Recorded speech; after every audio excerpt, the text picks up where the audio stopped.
So this is how I reinforce the bench with some threaded rod and epoxy. What you see now on the bottom of the bench are 3 slots that I previously milled with I used a router. They're a 1/2 inch wide by a 1/2 inch deep. And what I'm doing now is cutting the length and determining the length of the 3/8 threaded rod. So I just stuck it in one end and marked the other end with some blue tape. Just some relative dimensioning. I really have no idea how long it actually is.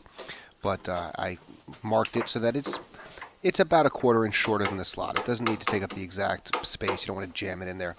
So now I'm clamping it down nice and tight and using my hacksaw, which is a little 12-volt cordless hacksaw, to cut the threaded rod. Regular hacksaw will do just fine. And you don't have to worry about cleaning up the threads, because the reason we're using threaded rod here is not so we can tie something on, but at least in my thought, the threaded rod bites to the epoxy much better than a smooth threaded shank would. So now you can see I just dropped it in, and it fills up the whole slot and leaves just a little bit of space at the end. Now this is a plastic shim, and what I'm doing here is cutting off just the bottom of the shim, because I want just this thin little space, and I cut that into a couple of small squares.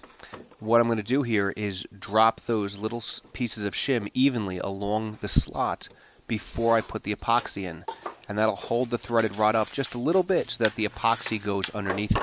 So I drop those tabs in first, and then I start mixing the epoxy, as you can see here. I'm using the Gorilla Glue 5-minute epoxy. I find it's really easy to mix, very strong, and though you don't see it here because I'm using so many containers of it, this is a lot of epoxy.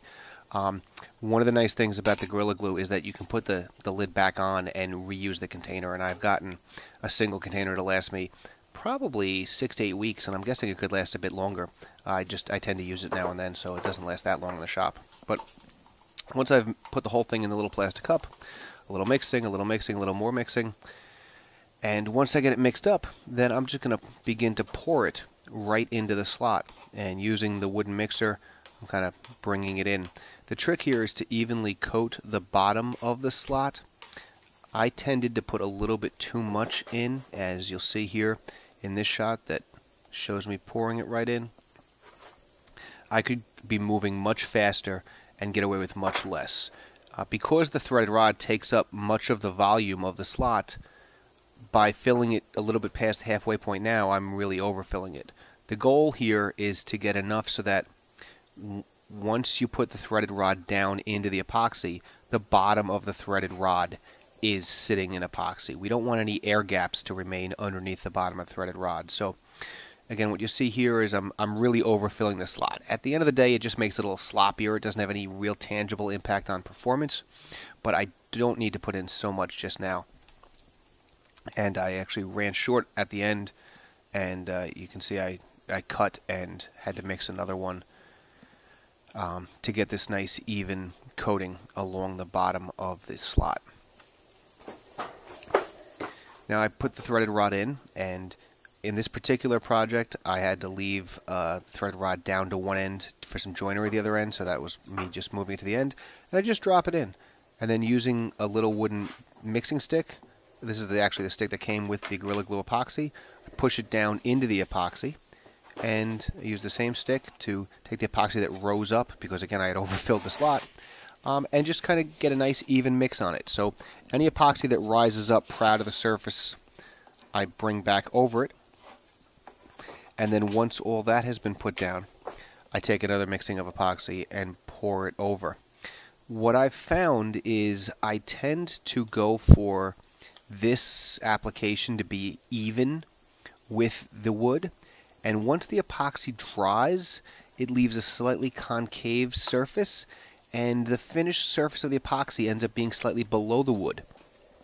And I don't really like that, because in the finishing process I end up sanding all this, and if I sand the surface of the epoxy, I can sand it to a bright sheen and a polish if I want, or I can just sand it to a dull finish. But it blends in better, I find, when I sand the surface of the epoxy. But if I underfill it at this point, I essentially go for even with the wood so that when it dries and shrinks a little bit, it's concave.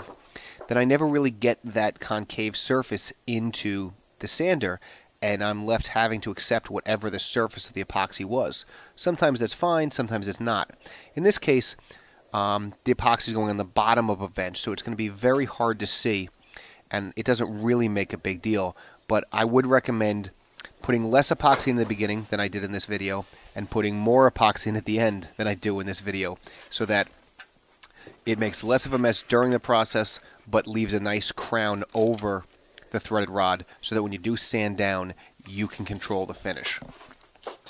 Here I'm just continuing to smooth out the epoxy that I poured in, and I'm trying to get it even, which again will ultimately leave it slightly concave. So there it is after all the epoxy has been applied and dried. And here it is after the first sanding. You see I cleaned it all up. There's the finished bench, and those rods run underneath the bottom so that when someone sits on it, it doesn't snap. And there's the undershot, so you can see what the underside looks like after finish.